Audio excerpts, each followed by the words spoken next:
Hey guys, Heather here from Tye-Dyed Iguana, and today we're going to talk about a topic that we actually brought up on our podcast. It's actually a widely debated topic in reptile keeping, and that is keeping two different species of reptiles and or amphibians together in the same enclosure. And today we're going to talk about why we here at the Tye-Dyed Iguana, we don't really recommend it, and we're going to give you the reasons why. Now, the first reason why we don't suggest putting two different species together is because in a typical setup, you don't have enough room for them to really establish their own separate territories. Now, at places like zoos and stuff, they have enclosures that are pretty huge, and they can keep multiple species together because they have enough area to have their own little territory.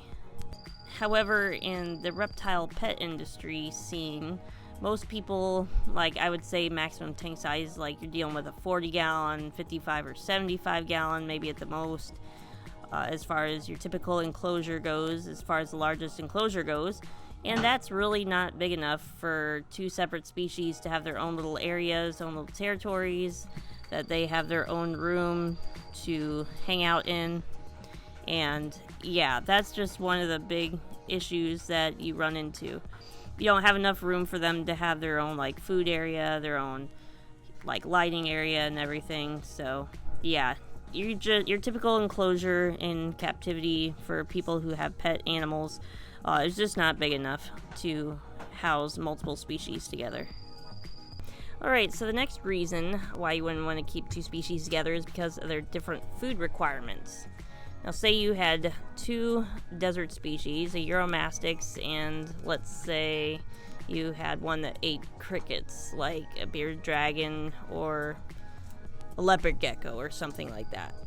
Now, if you kept them in the same enclosure and you put those different foods together, like the Euromastix only eats greens, the leopard gecko only eats crickets.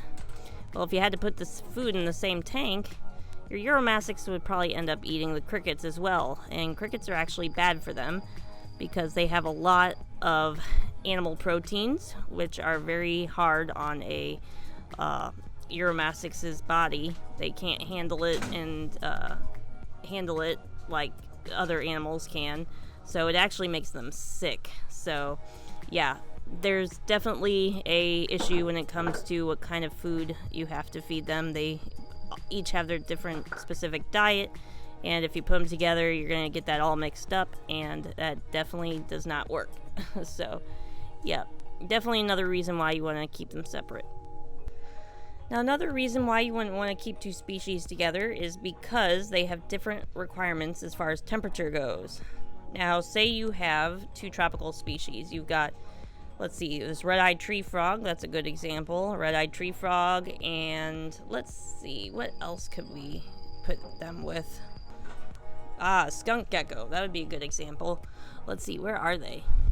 They're hiding. Oh, they're back there. But anyway, say you wanted to put them together because they live in a tropical environment.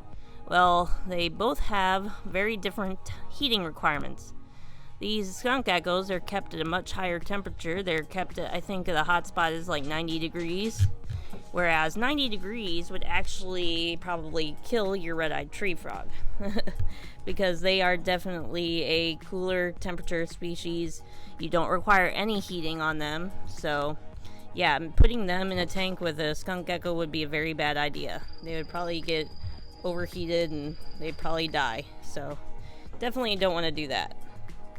And the same goes for like a crested gecko. If you want to put a crested gecko with let's say with a skunk gecko, yeah, you can't do that because of the temperature requirements yet again. Crested geckos, they can't get above 80 because it's just way too hot for them. And skunk geckos need that higher temperature.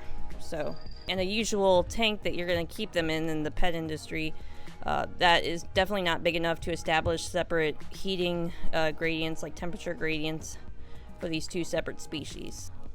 Now, another issue you would see with two different species is definitely competition. Now, say you kept these step runners with leopard geckos. Now, step runners and leopard geckos, they eat the same kind of food, So you might have a problem with them trying to compete with the leopard geckos as far as who gets the most food, and you might end up with one species dominating the other one. Leopard geckos are bigger, so they would probably dominate these guys. Or, these guys might, you might feed them just tossing crickets during the day, and these guys would gobble up all the crickets before the leopard geckos would even wake up to eat at night, because these guys are diurnal and leopard geckos are nocturnal. So, yeah, they would definitely compete for food. And that goes the same with other species as well. If you keep like two desert species or two tropical species together, one is a lot bigger than the other one, they'd probably end up eating a lot more of the food, and the smaller one would probably get pretty skinny and not get as much food, and they'd probably be scared of the bigger one. So yeah, you definitely have a problem with competition in a dominating animal. And the last thing that we'll mention about keeping two different species together is their different requirements in humidity. So you have a panther chameleon here, and imagine that you decide to keep it with a veiled chameleon. Now, if you look at our setups, they both look like they're tropical, but however, a panther chameleon is required to be sprayed multiple times during the day. They require a little bit higher humidity than a veiled chameleon would. A veiled chameleon, too much humidity can definitely be bad for them. Panther, though, they get more humidity, a lot more humidity than a veiled chameleon would. So, yeah, you only spray a veiled chameleon about once a day, and a panther chameleon, we do it about 2 times a day or 3. So, yeah, they definitely need more, and could definitely make your veiled chameleon sick if you decide to keep them in the same enclosure as a panther. And either way, you wouldn't want to keep 2 chameleons together anyway, so they would end up fighting.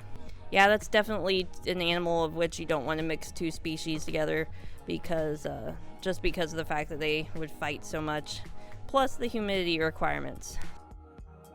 And then one important thing we want to mention is that you would never want to mix together 2 species that belong in separate, completely different environments. Like, you wouldn't want to keep a leopard gecko together with a African fat-tailed gecko.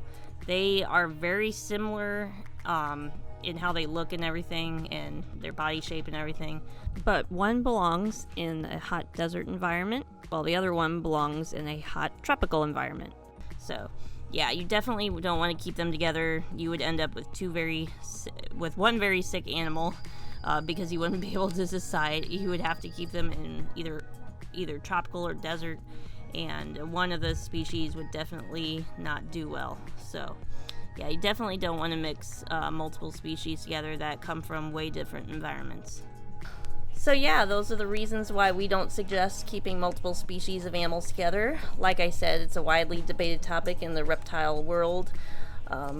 As far as zoos and places like sanctuaries go, they have big enough enclosures to ensure that when they do put multiple species together, they do have separate territories, separate temperature gradients and all that. So, but as far as the pet industry goes, as far as reptiles and amphibians are concerned, usually your tanks and stuff aren't big enough for that. So yeah, that's about it for today, guys. We'll see you later.